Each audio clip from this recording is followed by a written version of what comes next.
Hey there, this is the Resistor Vic podcast. I'm here to get folks thinking about politics as something that's really about regular people like you and me, and to realize that together we can make a difference. Hey everybody, it's Big Mike. I am here today with my buddy Tim, aka the leftist Timothy. I am guest hosting for Resistor Vic. Tim here has a history background, and I wanted to talk to him today. If you've seen our last one, I had him on after Venezuela. So he's here today to talk about Iran, and then some of the early primary results that we've gotten in so far. So let's get the ball rolling. Tim, tell us a little bit about the history of Iran and how we ended up where we are today. Well, it's a pretty long, complicated history of United States intervention. Like, if you want to talk where we're at specifically, it's kind of ironic that you hear like Pete Hegseth talking about the last 47 years and them being at war, so on and so forth, but they never talk about what happened before that point in time, which is the coup in 1953, backed by the United States to overthrow the democratically elected government within Iran, to replace them with an incredibly sympathetic puppet government, the Shah Pahlavi, I believe his name is, who is incredibly pro-Western, just as authoritarian as any regime that came in after, was incredibly just put them in an economic stranglehold, essentially, to benefit the rest of the West. Our propaganda is very effective. Like you see it circulating again now. Like they'll hold up pictures about this was Tehran in the 1970s, and it'll be women in mini skirts or in bikinis on the beach. It's like, well, yeah, that was the elite. Like they were doing fairly well. They were very aligned with the pro-Western Shah. The rest of the country was being absolutely brutalized. Just no thought for the economic reality of the rest of the population, which is what made the revolution of 1979 possible. And that's what they always refer to. For Pete Hegseth and the rest of the conservative world, they would like for things to have started right then. There was just this revolution for absolutely no purpose. It wasn't like there was a let them eat cake moment with the Shah, which there was entirely. You see pictures of these people, and it's incredible, just the luxury they were living in. Like, yeah, that was a Marie Antoinette situation. But for conservatives, it all started in 1979. They overthrew the government for absolutely no reason, introduced this theocratic regime, and they've been hostile to the United States and at war with us ever since, which, of course, is not the reality. Iran has been preparing for this exact moment for the past 40 years. I think in the American imagination, we kind of think about Iran and think of Bedouin tribes and kind of loosely organized militias like we ran into in Afghanistan with the Taliban. That's simply not accurate. Iran has the 14th strongest military in the world. They are an extremely professional army that is completely decentralized, can operate independently down to a man. And they've been preparing for this exact scenario. They want us to go boots on the ground. They recognize very early that their strength would never be an offensive capability, but defensive capability, which they are displaying right now. They have thrown the entire region into chaos. I believe they'd very much like for us to go boots on the ground, as Iran itself, in terms of terrain, is very similar to Afghanistan, very mountainous, and they saw that we don't operate very well in that kind of terrain. So they want us to go boots on the ground because they have set up the entire country as kind of a meat grinder that can be used very, very effectively for any type of invading force. So they've been ready. We weren't ready. I think that this has the potential to be our Franz Ferdinand moment. Absolutely. Things are going very fast. It's hard to predict where anything's going to land. And Donald Trump had no idea what he was doing. I mean, the worst possible thing we could have done was turn the supreme leader into a martyr, the leader of Shia Islam, with a great story around it, too, that he was offered asylum in Russia, that they offered him a way out. He said, no, I'm going to stay here with my people. We martyred him. That immediately radicalized hundreds of millions of people. throughout the region and completely complicated the situation. He has no understanding of their government, the way it's set up, how decentralized it is, just the theological, ethnic situation that's all getting mixed together, like the disaster that would be the Kurds getting involved just from an ethnic standpoint. They have no idea what they are doing. They have the ability to destroy the global economy at any point in time, which they're displaying right now as well. They're saying oil might get up to 110 a barrel tomorrow.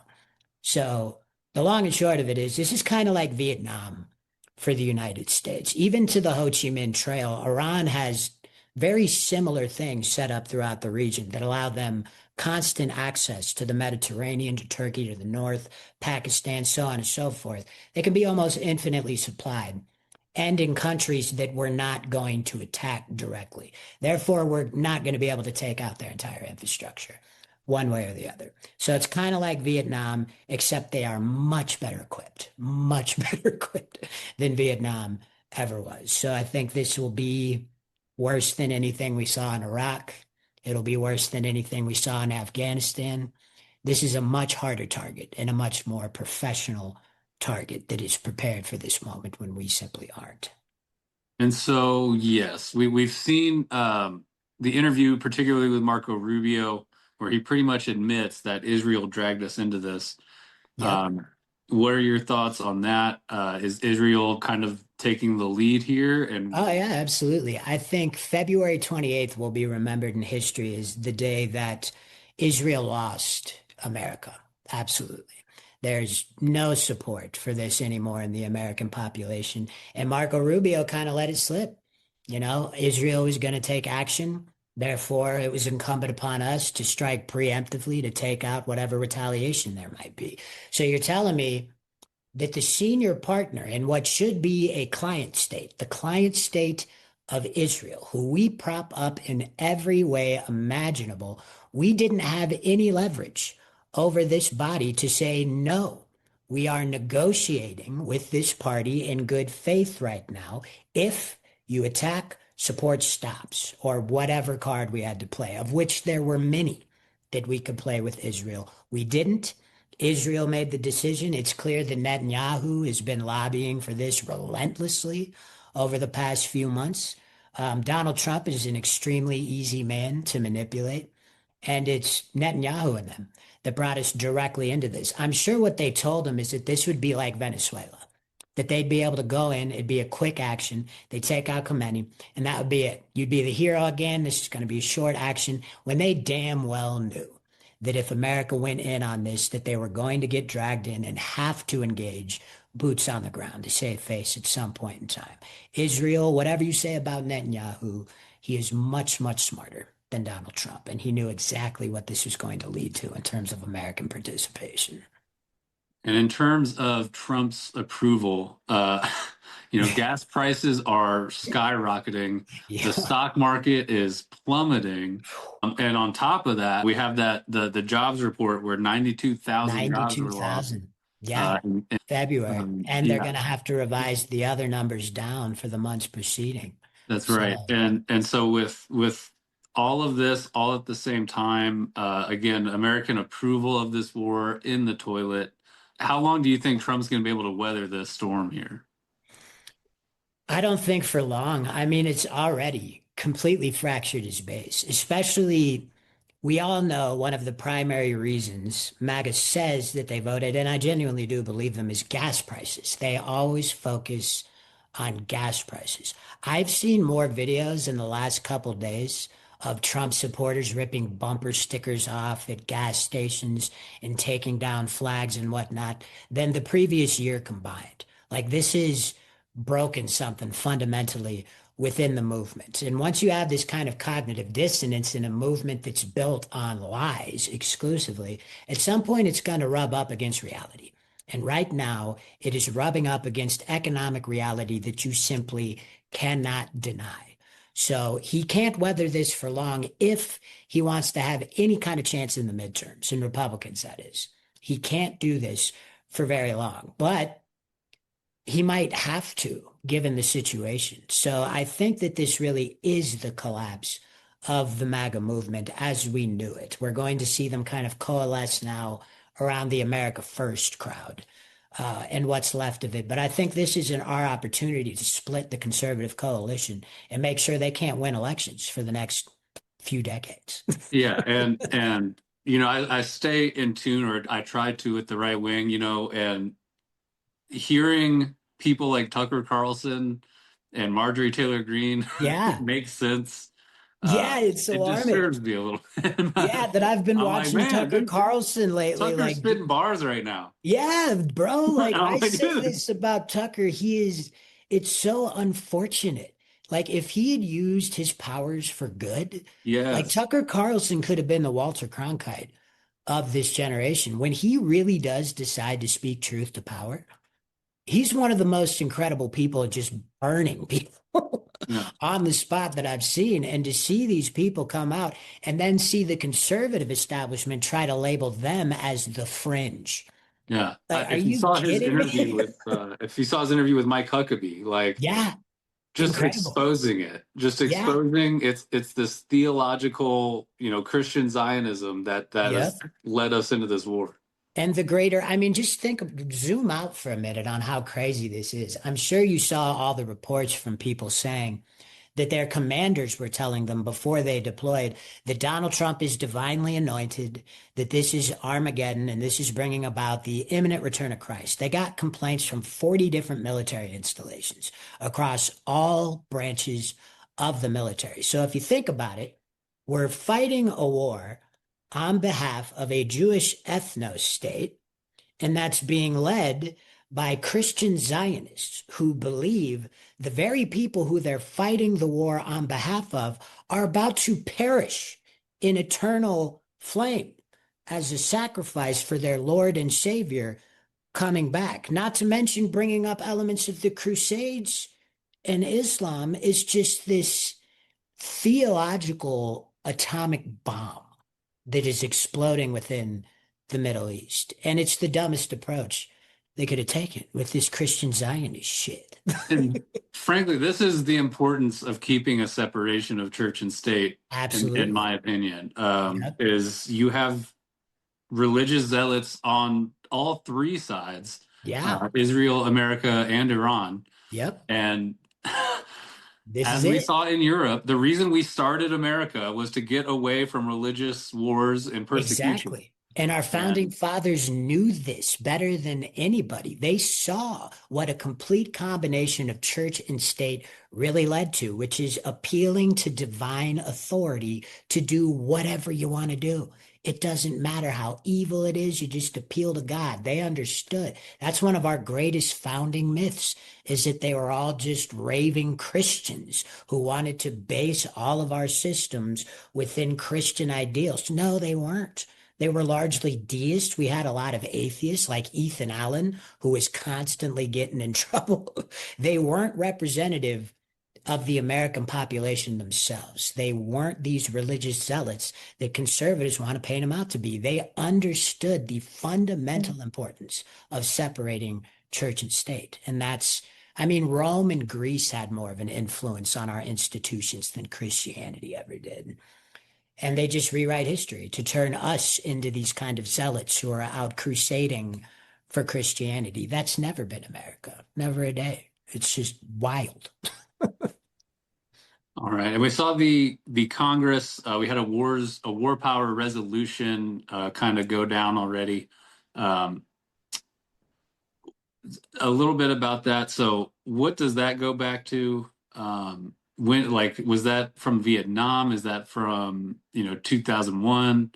And how do we get some of this power out of the executive branch in the long run? Yeah, well, I mean, it really goes. This is one of Johnson's biggest mistakes. LBJ is basically after the Gulf of Tonkin resolution.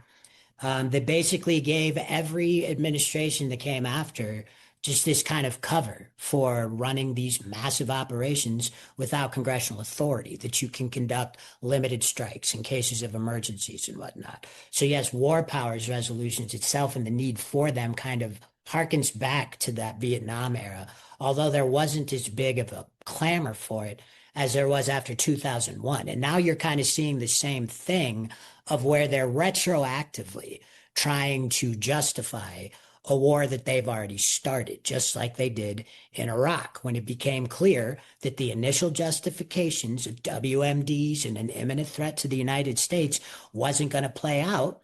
They had to come up with a retroactive reason to go to war. And these war power resolutions have historically been used to more or less justify and run cover for operations that are already in place. And you're seeing the same thing happen, unfortunately, now with Democratic support behind the scenes. And that's what's really disheartening for a lot of the Democratic base, is to see the same interests that are at play on the right at play Oh, with yeah. the Democratic Party. And it took 4 Democrats voting with Republicans to get it through. So Exactly. to what extent are the Democrats also to blame for this? Why can't Jeffries and Schumer control their party? Uh, Yeah. I especially on mean, something with such overwhelming support. this is the widest chasm I've ever seen between a party and its voting base in my lifetime. It's probably the biggest since the platform shift. They've just got to a point where it seems they don't really care what their base wants. They are enamored with the donor class, as they've been for the past few decades. And usually they can kind of hide behind things, but this is so overwhelmingly unpopular that, to me, it just strikes me as they know that this is kind of it. And the interests that be and the powers that be that put them in position want this outcome. And they're going to play to those donors and to that base of power and just basically tell the rest of the Democratic voters to go fuck themselves. That's kind of it. But it's not going to work for them for much longer. They buried their own post-mortem on why Harris lost the election because it painted a very clear picture. The number one reason that people who didn't vote for Harris voted for Biden in 2020, or excuse me, the opposite, was because of Gaza.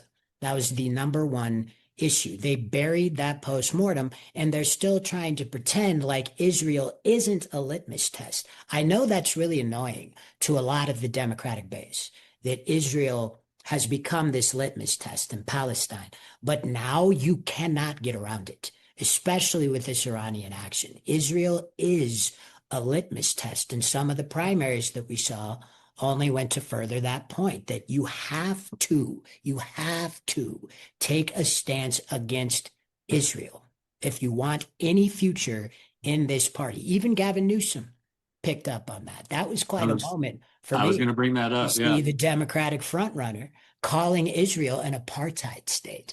I don't know if people understand how significant that really is for the Democratic frontrunner to understand, hey, I'm getting nowhere if I don't call out Israel and make a very strong, or not strong, but at least leaning that direction stance towards separating themselves from the Israeli lobby and the Israeli establishment. It's just, Schumer's day is over.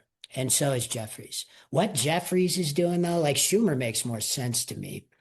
But Jeffries is like, what are you doing, man? He's the one that leads the resolution condemning socialism in all its forms.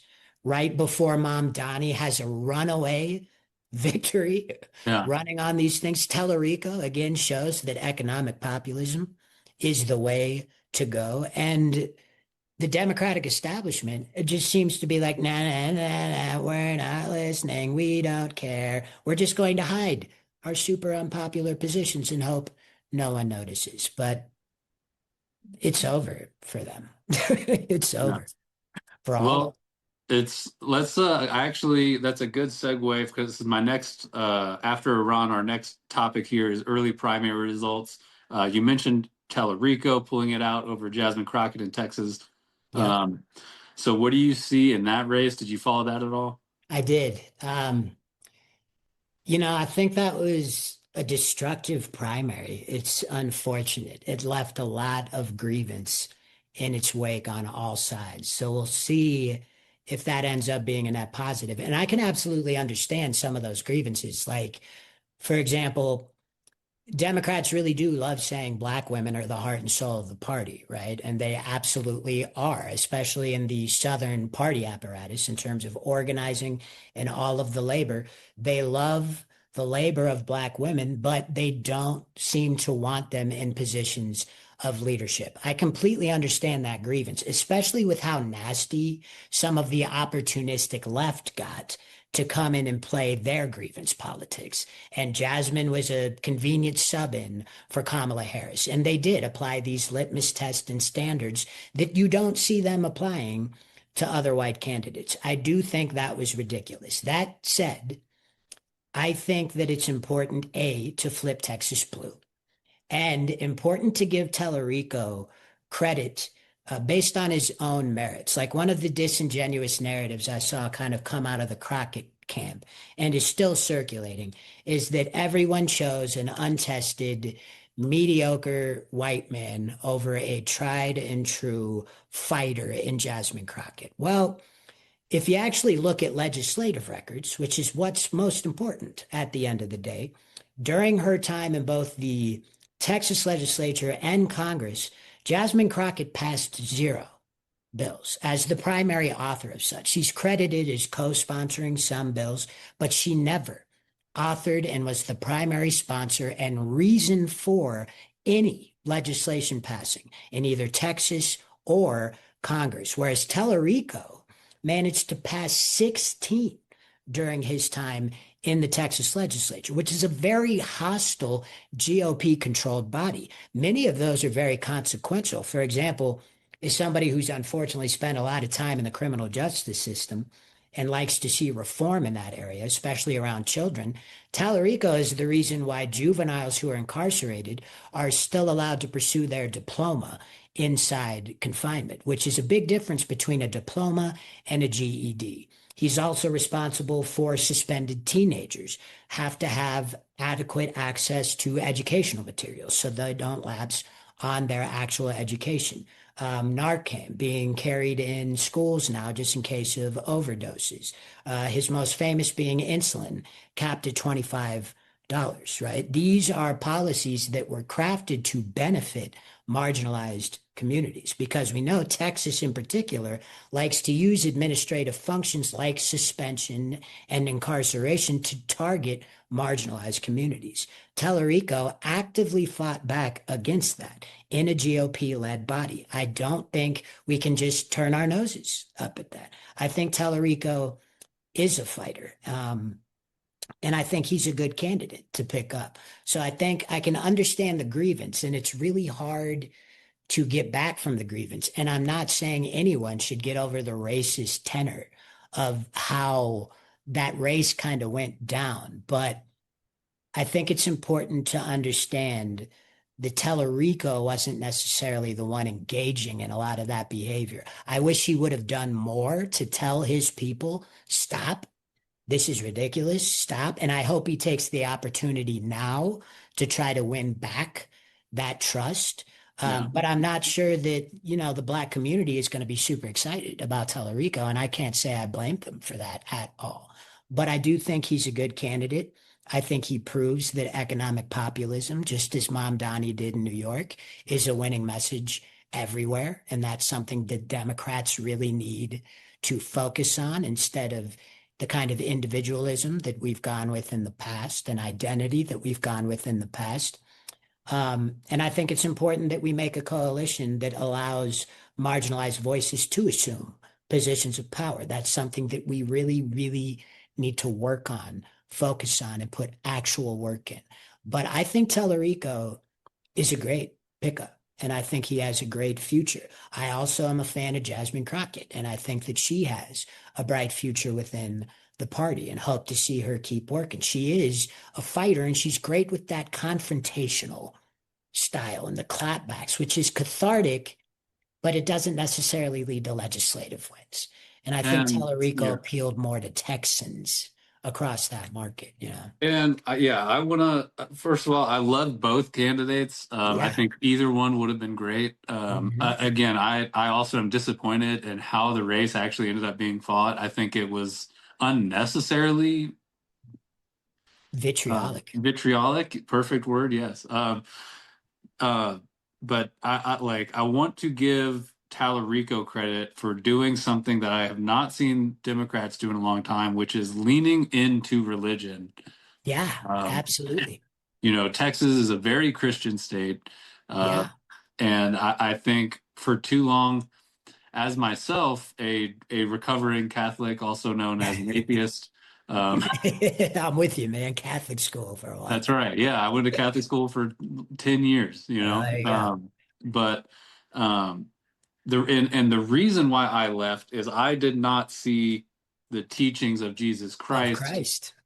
in the people that claimed to be representing Christianity for so long. Absolutely. Um and to see him putting the words of Christ up there again and using them against these people who claim to be, Christian. Absolutely. It's an Ooh, extremely effective weapon in an era of Christian nationalism. And I yes, think that's a and mistake that the left has historically tended to make is dismissing the importance of faith in people's personal lives. That a lot of us kind of tend to, and I've been guilty of this myself, kind of make fun of them or call out the hypocrisy. Obviously, leftist theory and Marx just says abandon all organized religion. That was a mistake to me. You can't get rid of religion. You can't get rid of faith. You can't get rid of how important that is to people. And Jesus himself was a raging lefty. He was a great social justice warrior. He was a revolutionary.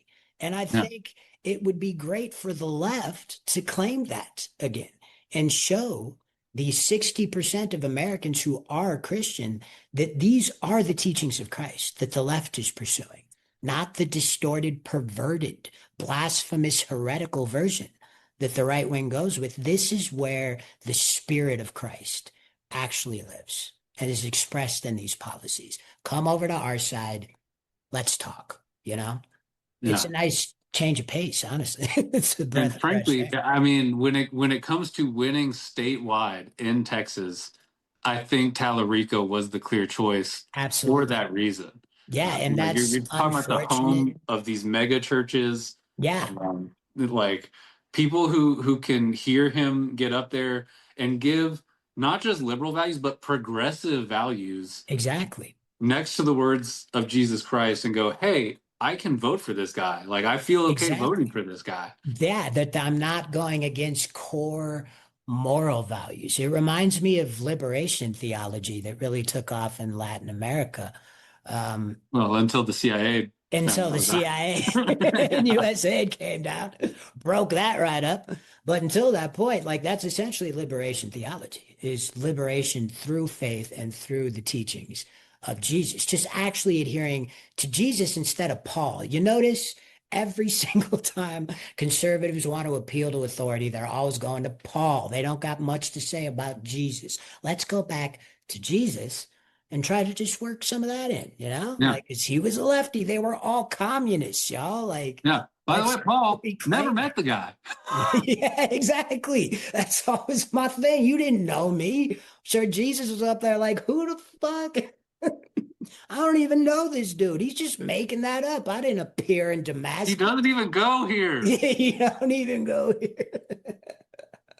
Facts, man. Like, so I'm glad to see that kind of because it is important. As much as the left would like to dismiss it, 60% is a large number of Christians. They are a very powerful voting bloc. If we can actually get real Christians back, because I do think Christianity in its purest forms, it's a beautiful path. Yeah. Like there's a lot of value in the Right. teachings of Jesus, the Gnostic, even, like there's a lot of value there. Let's pick up on that without being dismissive to people's core moral compass.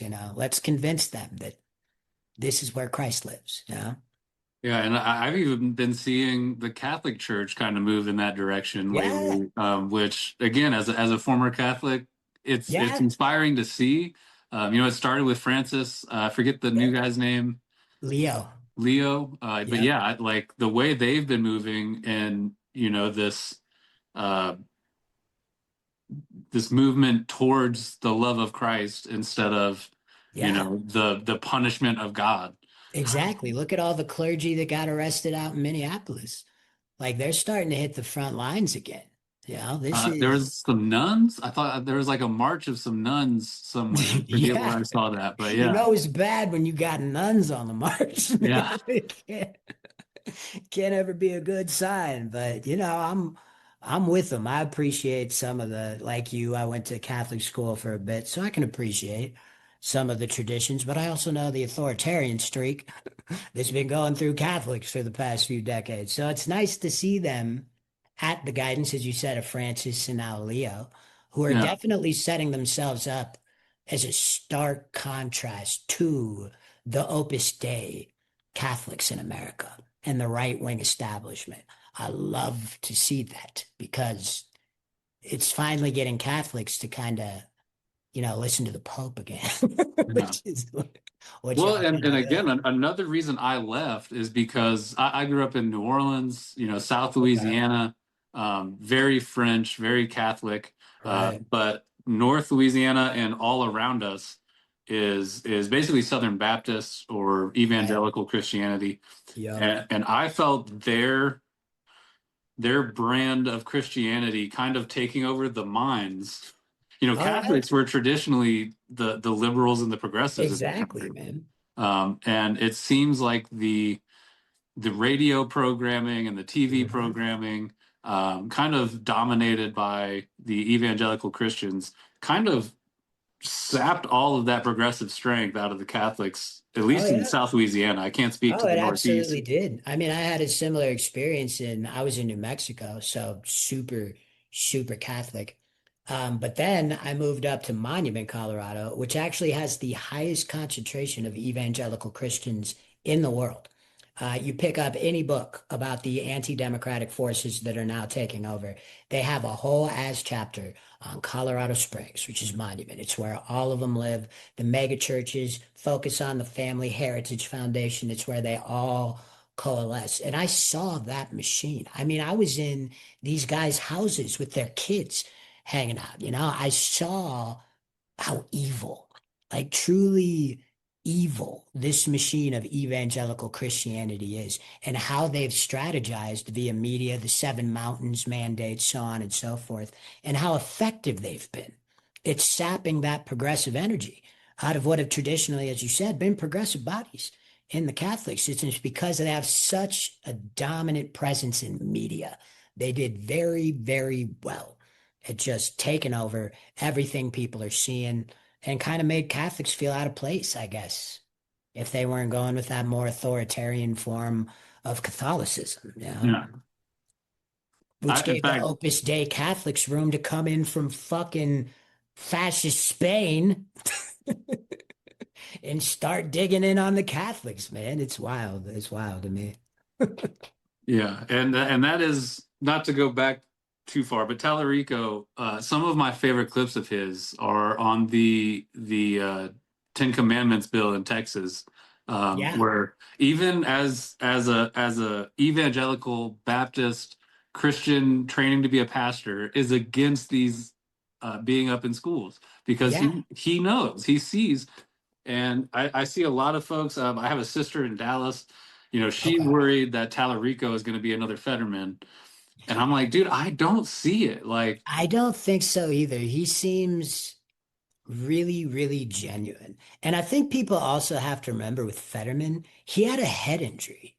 Like after he was elected, he I had a remember that. full Yeah. on head injury. Yeah. And I mean, he that's still like, uses the phone to communicate. Is that right? yeah, he does. And there's been all kinds of leaks from his staff since that point in time saying this completely changed his behavior. He Yeah. was a different person before this stroke happened. Then he started going off the right wing rabbit hole. I don't see Tellerico being a wolf in sheep's clothing, to use the Christian kind of terminology here. I think he is genuine in what he believes. And if he's not, primary him again, get somebody else in. This isn't long term. All I'm right. And excited for him, though. I think he has a lot of potential to so really reach let's across the aisle. let's bring that energy back here to Colorado. We've had now county and assembly for some counties. Did you make it to either your caucus or your assembly? Not the one this last Saturday. I'm going to the county assembly this coming Saturday. Okay. And you're in District 1, is that right? Yeah, I'm in District 1. Okay. Well, I would love to hear back from you because I wanted to see yesterday. We got split up, but we have part of CD1 here in Arapahoe County. Right. I really want to see how Mila Kiros did over there. That's my pick right there. Mila Kunis, she's awesome. I am Yeah. a big fan. She has stood 10 toes down. She's Gen Z. I think she's 27. She came out the gate with that super progressive left energy, immediately criticizing Gaza. I mean, great start for the new kind of Democratic Party, our hostile takeover, if you will, of the Absolutely. Democratic Party. And just to get rid of man. Is so irritating to me, that one. She won't stop calling me. Yeah, I know. As a registered Democrat, my phone has been blowing up lately, just with, hey, support me at assembly, support me at caucus. And I'm like, Like, dude, no. I've never heard your fucking name before, dude. Yeah, literally. This just not gonna do it. Did you see that event that got disrupted the other day by pro-Palestine? No, where was that? She was at some type of assembly. It wasn't a caucus or anything, just a random event. And somebody came in with the Palestine flag and ran her down, ran her up. She couldn't respond. She was just deer in the headlights, no idea how to respond. And it wasn't one of those just super hostile, I'm only here to yell. Like this woman was really upset, emotional, and she was just asking her directly like right there, like, how can you support any of this? And she couldn't respond. She just Yeah. sat there waiting for the cops to come in. Horrible look for her. So I'm going to find that footage and get it circulating a little bit more because that was a pretty devastating moment for her. So I did have some results from I was at Arapahoe County Assembly yesterday, Right. with some good news and some bad news. Right. So we've kind of got two progressives in the race right now against Hickenlooper. We've got Karen Breslin and Julie Gonzalez. Right. Unfortunately, Karen Breslin did not meet the 15% vote Yeah. to send delegates. And this is only for Arapahoe County. I just want to be clear. Right. But she did not meet the threshold to send delegates to the state assembly. However, Julie Gonzalez absolutely smoked John Hickenlooper. Uh, Yes. Gonzalez got almost 60% of the vote Yes. at the What's up? Arapahoe County Assembly.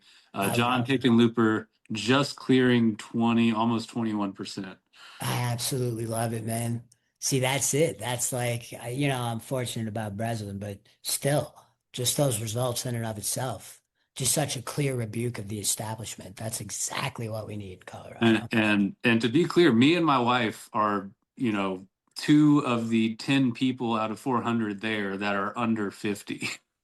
That's nuts, So man. this is not, I mean, young people are still Yeah, super not represented in this vote.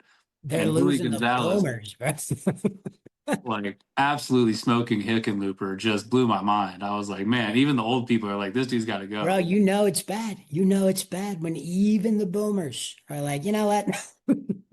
I think we're gonna try something new here. Maybe the kids are onto something. Like Yeah. we told you, it is wild though. Kids like go out and get involved in these things. You would be surprised at how little representation there really is for the under 50 crowd. And they, kind of intentionally do that. They communicate in ways that they know older Yeah. people are going to be predominantly represented. And it is unfortunate.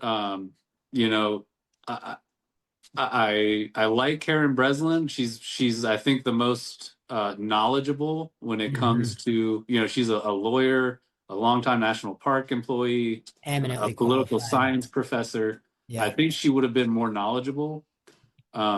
But just the having the two progressives on going forward, I think would have been a detriment and might have allowed Hickenlooper to squeeze it out. Exactly. It could have been a And it still Mamdani could. Again, situation. I want to keep reminding this is only for Arapahoe County. This doesn't Yeah, reflect the yeah. rest of the state.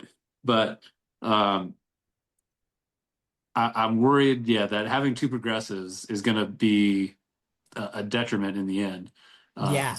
So It I definitely love could be Karen in split Breslin, that but boat. seeing those numbers for Julie Gonzalez, Is like, so reinforcing, man. yeah, That is such a breath of fresh air just to see. And the results we've already seen, even local offices like the school boards getting swept in conservative Douglas County, El Paso yeah, County, getting swept by just outright progressives who aren't even yeah. appealing to the center at all. And they're still sweeping in on school boards, local offices. Like I think Colorado specifically, we can be that stronghold. You know what Yeah, I mean? We could be that lefty stronghold. Get Polis out. I know we've got some. I know Zuri Horowitz, very Right. progressive down in Colorado Springs. I want to Yeah. give her a shout out. She's trying to make it on the ballot, and she's Jewish. She comes, I believe, she said from a Holocaust survivor family, Right. and she sees what's happening in Gaza Oh and yeah. speaks out on it routinely. Absolutely. And I think that's extremely empowering Oh yeah. um, And for that's an people on the important left. Yeah. voice to have in the coalition to remind people of the dangers of anti-Semitism as well, and trying to, especially in this environment, and understanding that you can never judge groups of people based on Israeli ideology as much as they would like us to do that.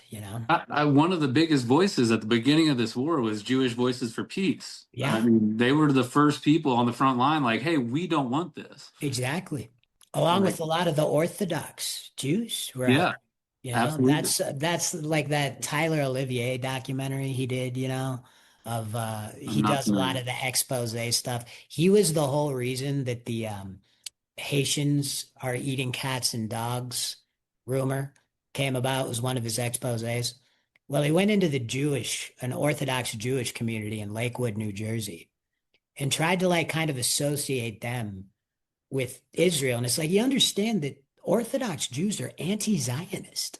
Yeah, Like yeah. they are not down with what's going on in Israel at all. So it's important to kind of draw these distinctions, especially when there's this kind of raw emotion involved. It can be easy to succumb to some of those baser instincts and wanting to condemn everyone because of the actions of a few. So I think it's very important to have voices like that right now on the left.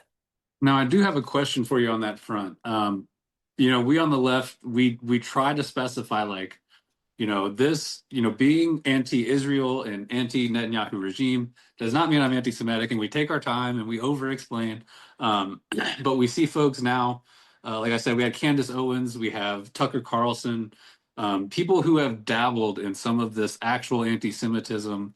Um, do we embrace them in this moment? Do we, as a broken clock, right twice a day? How do we Exactly. how do we react to them being right in this situation?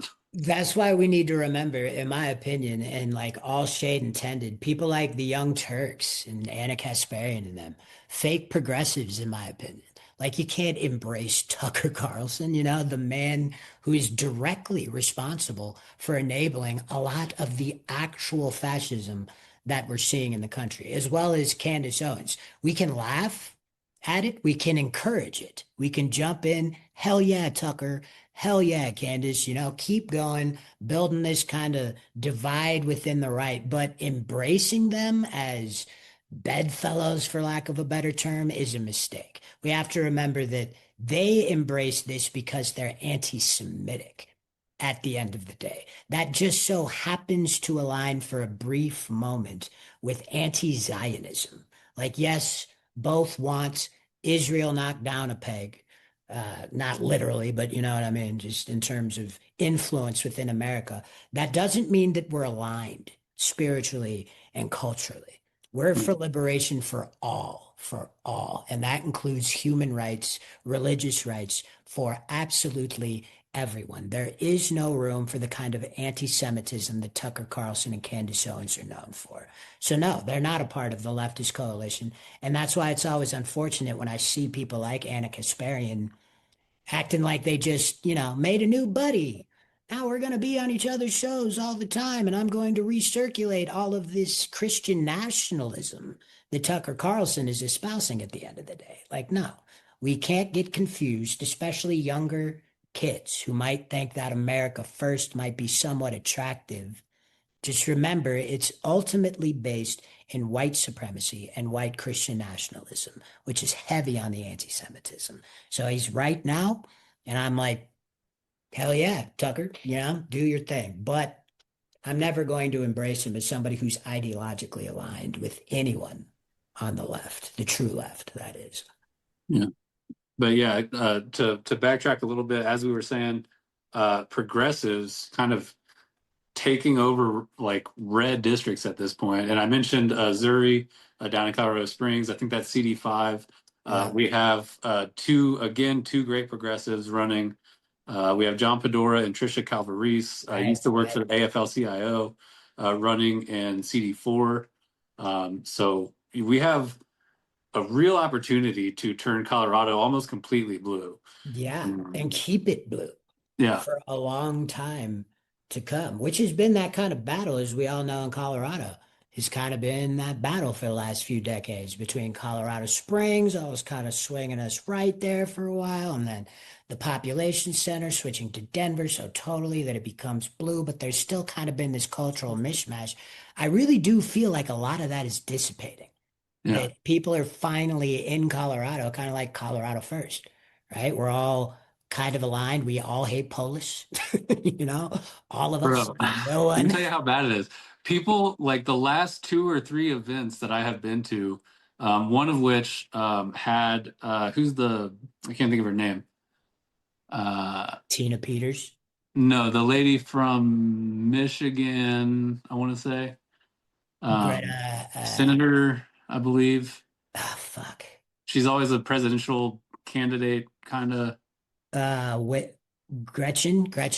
No, short lady.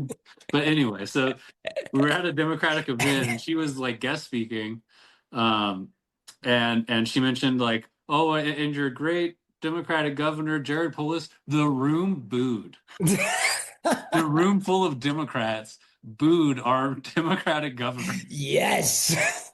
More of that, please. She had to be like, greatest disappointment in well, I'm just a progressive guest speaker. history. I'm just, hey, didn't know. I'm Yeah. just here, y'all. I didn't know you hated him. He's such what a disappointment. Just all Yeah. around disappointment to everyone in the state. Talking about letting Tina Peters out now. Which is a great lead in here. I wanted to talk about last week was my first guest host on the Resistor Vic podcast. Right. We talked a little bit about, what is the left? How is leftism different than liberalism? And so I wanted to bring that up with you, the leftist Timothy, to kind of give us a rundown. What is the difference between liberalism, the left, social democracy, democratic socialism? Kind of give us in your mind what the difference is. So there is quite a difference.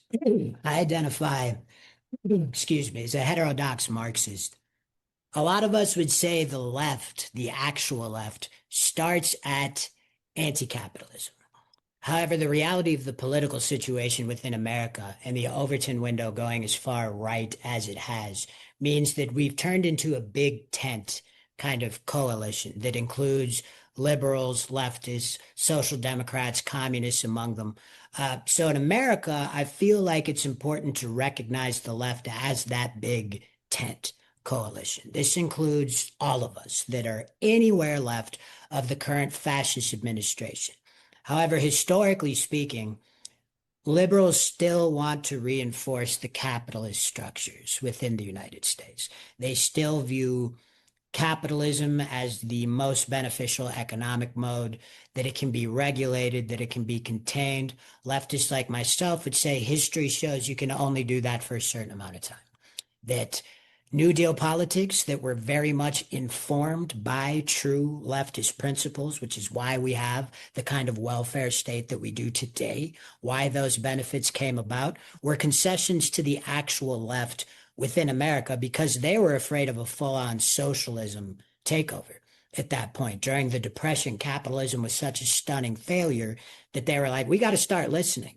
to these lefties and start getting in these different public works projects, for example, and just introducing these elements of true socialism to keep it at bay. That worked for a while, and we introduced great regulations. However, the left really just kind of feels that it's time to abandon, especially the neoliberal world order, which, although it's called neoliberalism, was really championed by conservatives. That's kind of the trickle down economics that was definitely reinforced by the liberal democratic establishment in the form of Bill Clinton, Barack Obama after the fact. We view that as a failure, more or less, to working class people.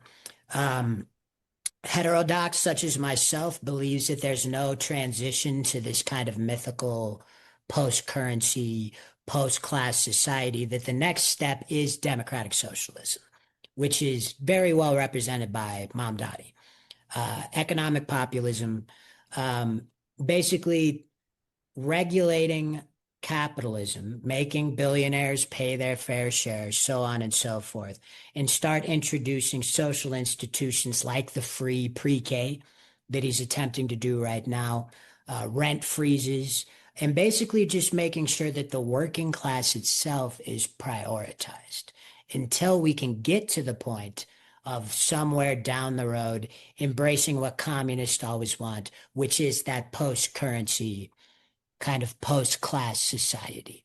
But I think that Mamdani in particular and Talarico, going back to Talarico, provide pretty good roadmaps on how we can get to something resembling democratic socialism, mixed market economies, right? It's not banning private property ownership or anything like that. It's more kind of ensuring everyone has access to private ownership and that they are taken care of when they don't have that kind of access. So it's a big tent. And for the last 10 years, we've seen the right kind of be that big tent of bringing in these disparate factions and kind of running on economic populism.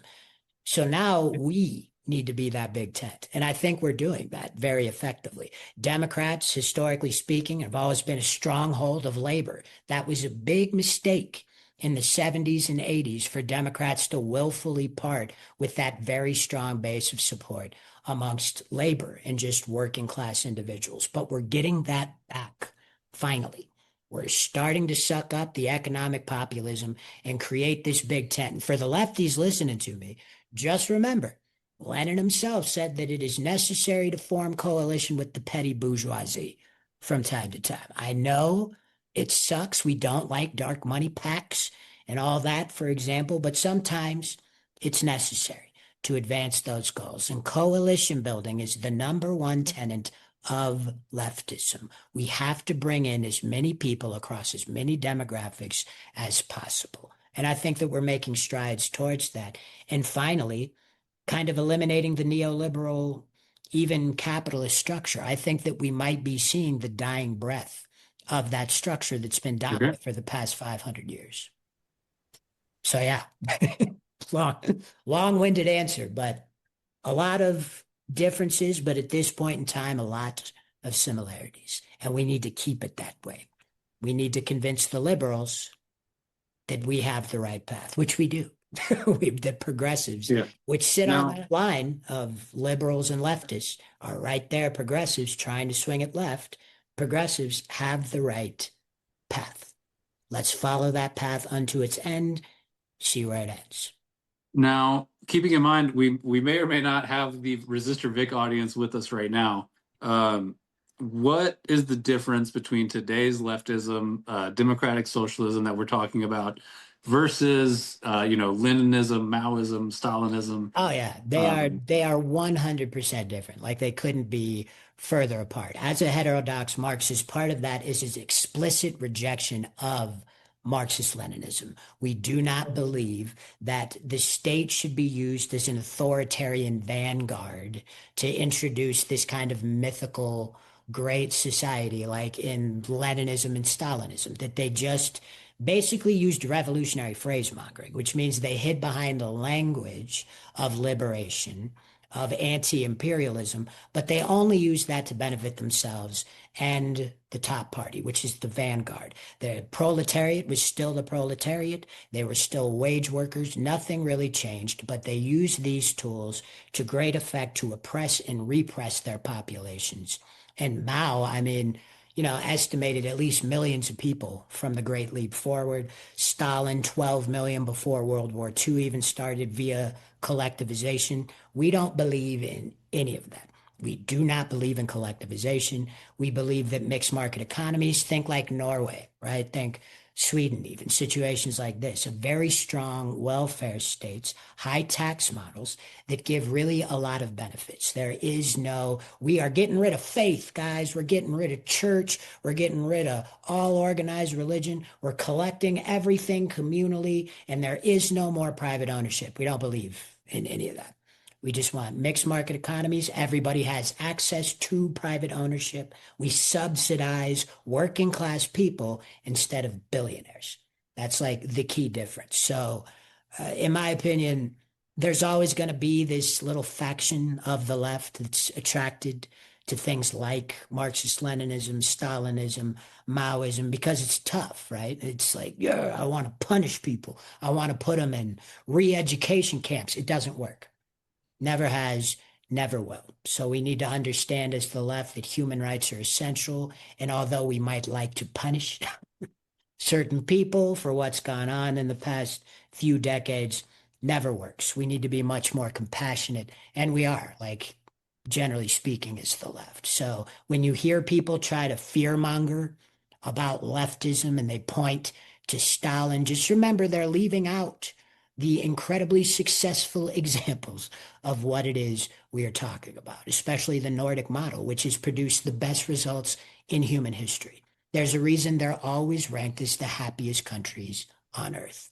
Those are the systems that we want to implement, not authoritarianism, which to me has always just been an offshoot of the right. That's all Stalinism really is. Just use it for authoritarian ends to enrich yourself.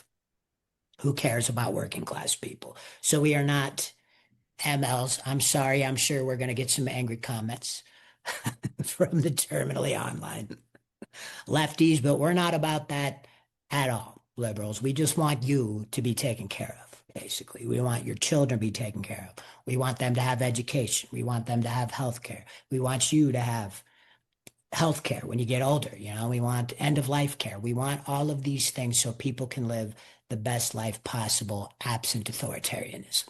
We're never, ever going to be about strong men and authoritarian leadership. That's not our bag. All right, man. We are coming up on our time limit for TikTok here. All right. So that is a good place to wrap it. Tim, let the folks know where they can find you. You can find me at The Leftist Timothy. I'm on TikTok. I'm on Facebook. I'm on Instagram, upscrolled. I'm getting a YouTube together. My largest platform is definitely TikTok, The Leftist Timothy. Come check me out. I talk a lot of shit. And this is Big Mike, temporarily, possibly guest hosting for the Resistor Vic podcast. We love you, Vic. Yeah, Vic's great. He's also a fan of yours. I think I sent you that, but when I asked him if he'd be cool with having you on, he was like, "Yeah, I love that guy." Yeah, man, we talked right before you announced to get together. So he's a solid guy, solid candidate. I'm rooting for him. Nice. Yeah, so that's Vic. He's running in House District 47 if you're here in Colorado. So support him, donate to his campaign. And if this is on his channel, we should have the link running below us. So again, I am Big Mike. You can find me on TikTok and my backup account, Big Friggin' Mike on YouTube, and support me on Patreon. Y'all have a good one. Thanks. Have a good one. Well, folks, looks like we're back at the barn and it's time to call it a day. I sure do appreciate you spending your time with me. If you want to help keep this podcast going by supporting me, you can get a paid subscription on Substack, where I'm Resistor Vic. Or if you're the type that'd rather go to PayPal, I'm also resistorvic@gmail.com. Thanks again.